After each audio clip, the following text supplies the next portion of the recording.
Bem-vindo ao misterioso mundo das conspirações, códigos secretos e documentos históricos escondidos desde os primórdios da Igreja. Se você não leu o Código da Vinci, permita-me apresentar a história e algumas ideias originais que você pode não ter ouvido antes, como por exemplo, Jesus foi casado com Maria Madalena, deixaram descendentes que por meio de um casamento se misturaram à família real francesa. Há séculos tudo isso é escondido, mas a verdade foi mantida longe do conhecimento público por se temer a destruição do poder da Igreja. Aliás, há uma organização secreta responsável por guardar documentos que, se traduzidos a público, destruiriam o cristianismo como o conhecemos. Os rumores dessa conspiração vêm transparecendo há séculos, diz o bem-sucedido escritor Dan Brown em O Código da Vinci. Aliás, esses rumores têm se revelado em umas linguagens incluindo as artes, a música e a literatura. Também somos informados de que algumas das provas mais impressionantes se encontram nas pinturas de Leonardo da Vinci. Há meses, o Código da Vinci se encontra nas listas dos mais vendidos, e com o filme a ser lançado em um futuro próximo, o romance certamente se tornará ainda mais conhecido. Se você não leu o livro, certamente conhece alguém que tenha lido. Muitas pessoas estão pensando que ele contém alguma verdade. As evidências históricas podem ser questionáveis, mas como disse um crítico, por que não podemos crer que isso poderia ter acontecido? Antes de responder essa pergunta, vamos fazer um exame das premissas do livro. A história, em suma, é a seguinte. O Código da Vinci começa com o curador do Louvre caindo morto em uma poça do seu próprio sangue. Nesse interim, Robert Langdon, professor de Harvard, especialista em simbologia esotérica, está em Paris a negócios. A polícia francesa localiza Langdon em seu hotel e lhe pede que interprete o código deixado próximo ao cadáver da vítima assassinada. Em sua investigação, Langdon é acompanhado por um jovem criptóloga chamada Sophia. Quando Sophie, em segredo, alerta Robert de que ele é o principal suspeito do assassinato, eles fogem. Mas a vítima havia intencionalmente deixado pistas para que eles seguissem. Ao decifrarem as instruções em código deixadas pelo curador, Roberto e Sophie rapidamente percebem que o crime está ligado à lendária busca pelo Santo Graal. Providencialmente, o casal consegue se associar a um fanático do Graal, o Sr. Teabing, cuja vasta pesquisa e conhecimento auxilia seus esforços na busca do Graal. Teabing, de forma entusiástica, apresenta ao casal os assuntos que cercam os acontecimentos do Novo Testamento, o que inclui uma compreensão alternativa de Jesus, de Maria Madalena e da natureza do Santo Graal. Ele cita o Evangelho gnóstico, documentos antigos que possivelmente trazem relatos mais confiáveis sobre a vida e o ensinamento do Cristo do Novo Testamento que conhecemos hoje. Ainda procurando pelas autoridades, Robert e Sophia, e agora o Sr. Lang Teabing, escapam para Londres e depois para a Escócia, na esperança de encontrar mais indícios sobre o assassinato e a relação do Santo Graal.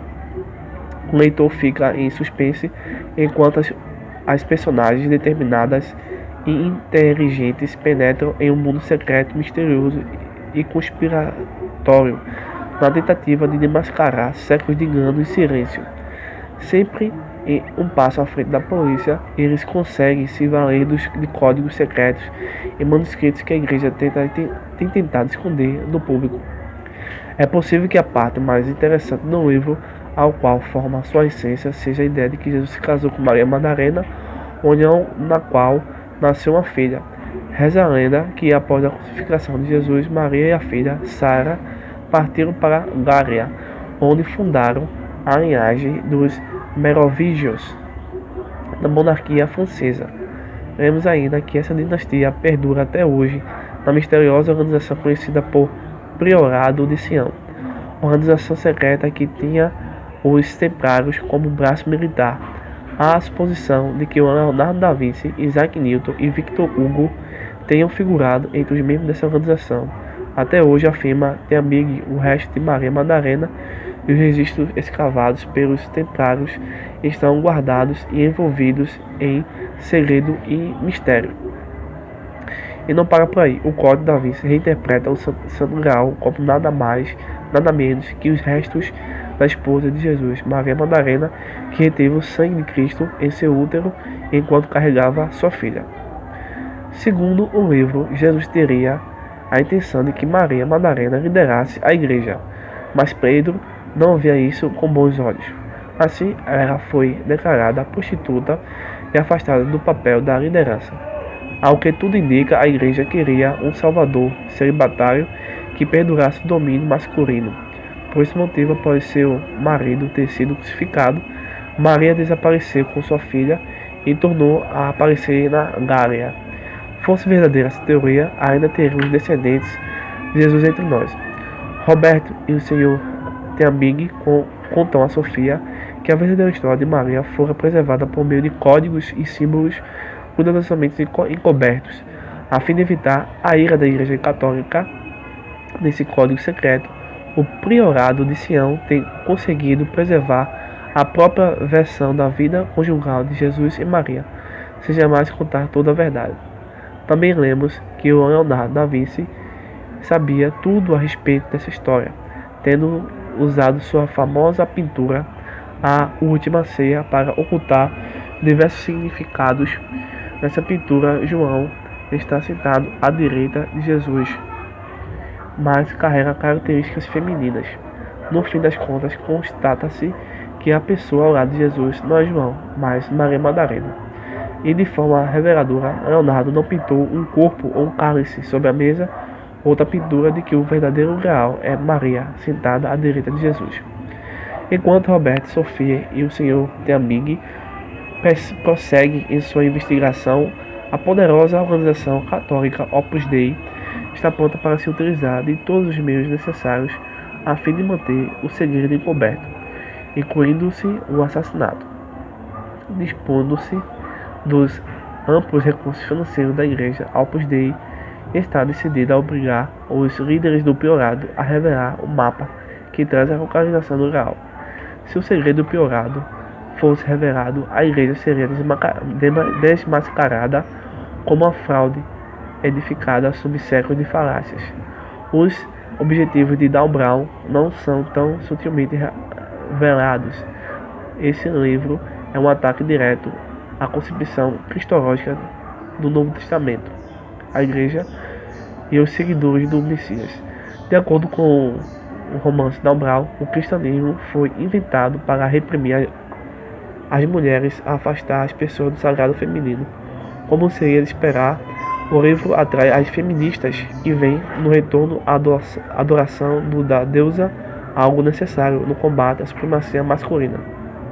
A conclusão dessa teoria é que o cristianismo se baseia em uma grande mentira, ou mais exatamente em diversas grandes mentiras. Antes de tudo, Jesus não é Deus, mas foram seus seguidores que atribuíram divindade a fim de reforçar o domínio masculino e reprimir quem adorasse o sagrado feminino. Aliás, segundo Dan Brown, foi no Concílio de Nicéia que Constantino introduziu o conceito de divindade de Cristo com o fim de eliminar toda a posição, declarando herege quem discordasse. Além disso, Constantino também escolheu Mateus, Marcos, Lucas e João como os únicos evangelhos que se encaixavam em seu plano machista. 80 outros evangelhos foram rejeitados, uma vez que apontavam Maria Madalena como a verdadeira líder da igreja. Era tudo uma questão de poder, diz o livro. Por mais incrível que pareça, descobrimos que Israel, no Antigo Testamento, adorava tanto a Deus masculino, Jeová, quanto a correspondente feminina, Shekinah. Séculos mais tarde, a igreja oficial, que odeia o sexo e a mulher, reprimiu a essa adoração à deusa e eliminou o sagrado feminino. Esse conceito de sagrado feminino que a igreja tentou reprimir é, na verdade, a ideia pagã de que os rituais sexuais, o homem e a mulher experimentam comunhão com Deus. A união física e a mulher era o único meio pelo qual o homem podia se tornar espiritualmente completo e chegar a atingir a gnose, o conhecimento divino. Mas esse uso do sexo para entrar em comunhão com Deus representava uma ameaça à Igreja Católica, visto que minava seu poder. Por motivos óbvios, a Igreja fez tudo para demonizar o sexo e reprimir-o como um ato pecaminoso, repulsivo, Outras religiões importantes fizeram o mesmo. Quase tudo o que nossos pais nos ensinam sobre Jesus é mentira. Lamenta Bing.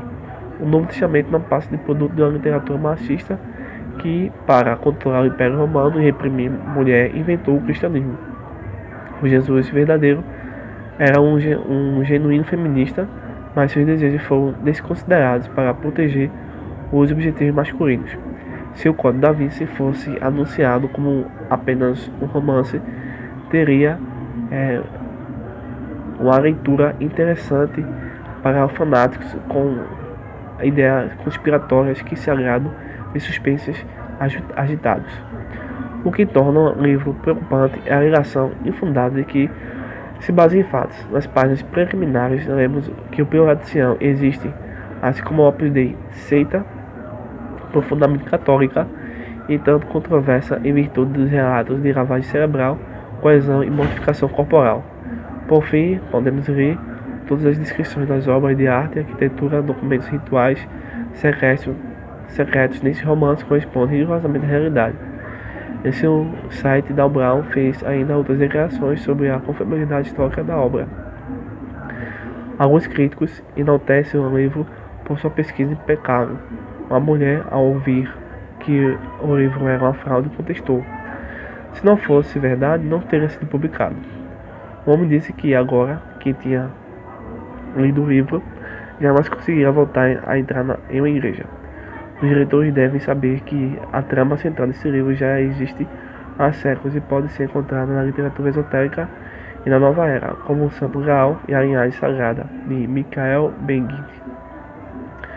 Por servir de referência para o romance, a diferença consiste no fato de Brown ter embrulhado essas lendas em um conto aparentemente histórico, hoje lido por milhões de pessoas.